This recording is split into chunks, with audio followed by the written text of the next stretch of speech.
Napenda pia tushirikishane mambo machache kuhusu sikukuu hii ya kubatizwa kwa Yesu. Jambo la kwanza, tujiulize, kwa nini tumebatizwa? Kwa nini umebatizwa? We ndugu Mkristo, kwa nini umebatizwa? Tunaona kwanza kwamba ubatizo ni sakramenti ya kwanza kabisa, na sakramenti nyingine zote sasa zinafuata juu ya msingi huu wa sakramenti ya ubatizo. Na sakramenti ya ubatizo tunatiwa alama isiyofutika milele.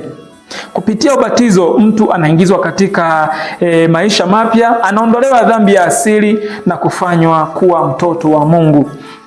Kwa mujibu wa ubatizo wa Yohani Mbatizaji, tunaona kwamba ubatizo ulikuwa ni ishara ya toba na maandalizi ya kumpokea Yesu mwenyewe. Yohani aliwaita watu watubu dhambi zao na kujiandaa kumpokea Masihi aliyekuwa anakuja. Ubatizo wake sasa haukuwa bado ni sakramenti ya neema, bali ubatizo wa Yohani ulikuwa maandalizi ya wokovu. Jambo la pili, tujiulize, kwa nini Yesu alibatizwa? Ndugu Mkristo, kwa nini Yesu alibatizwa? Kulikuwa na haja gani ya Yesu kubatizwa? Swali kubwa linajitokeza, ni kwa nini Yesu ambaye hana dhambi alibatizwa? Jibu lake lina mafundisho mengi na ya kina.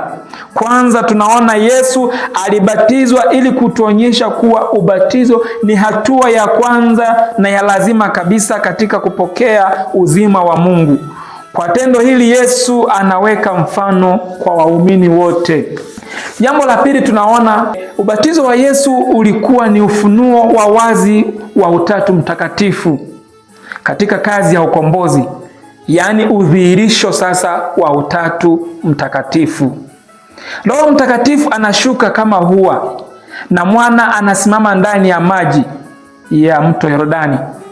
Mungu Baba anathibitisha Yesu sasa, anamthibitisha Yesu hadharani kuwa ndiye mwana wake mpendwa, Masihi ambaye watu wamekuwa wakimngojea, na ni mtumishi wa Mungu aliyetabiriwa na nabii Isaya. Tatu, tunaona kwamba Yesu alibatizwa ili kuyatakasa haya maji yote sasa, ili baadaye yatumike kubatiza wale wote watakaomwamini. Kwa njia hii maji yanakuwa chombo cha neema. Pia tunaona kwamba ubatizo wa Yesu ulikuwa ni maandalizi ya huduma yake ya wazi. Ilikuwa ni wakati wa kumtuma rasmi katika utume wake.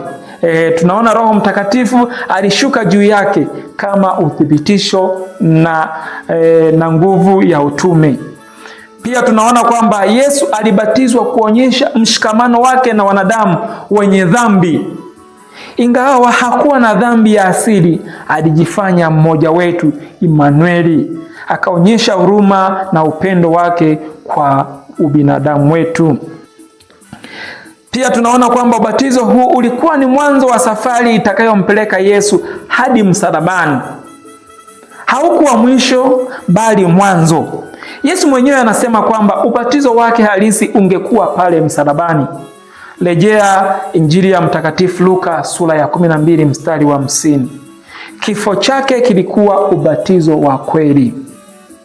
Wapendwa, tunaona kwamba wakati ubavu wake ulipochomwa, damu na maji vilitoka, ishara ya sakramenti ya ubatizo na Ekaristi, chemichemi ya maisha mapya. Hivyo basi ubatizo wa Yesu ni tendo la kujifunua, la kujifanya mtupu kuanzia umwilisho. Ukisoma Wafilipi sura ya 2 mstari wa 7. Yesu alijinyenyekeza akachukua sura ya mtumishi kwa unyenyekevu na utii kamili kwa ajili ya wokovu wa mwanadamu. Kwa kubatizwa na kuzamishwa majini, Yesu anaashiria kuzikwa na kutoka majini, ni ishara ya ufufuo. Vivyo hivyo katika ubatizo tunafariki pamoja na Kristo na tunafufuka naye sasa katika maisha mapya. Wapendwa katika Kristo, nipende kuhitimisha kwa kusema kwamba sikukuu ya ubatizo wa Yesu inatualika kurejea sisi wenyewe, kuangalia na kujitathmini kwa nini tulibatizwa. Je, tunaishi ahadi zetu za ubatizo? Taifa la Mungu, Kupitia ubatizo tunapata neema ya wokovu, tunakuwa watoto wa Mungu na tunaingizwa katika ushirika wa kanisa. Leo tunaalikwa kujipima upya, kuziisha ahadi zetu za ubatizo na kumtangaza Kristo kwa maisha yetu yaani kwa maneno na matendo yetu.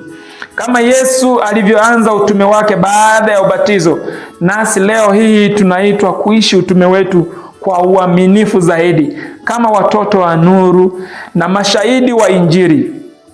Kuishi ahadi za ubatizo ni njia ya kubadilisha ulimwengu wa leo, wapendwa, na kutimiza wito wetu wa Kikristo kikamilifu.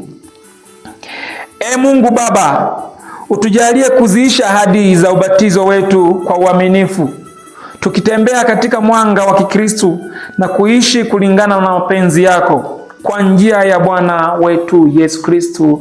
Amina.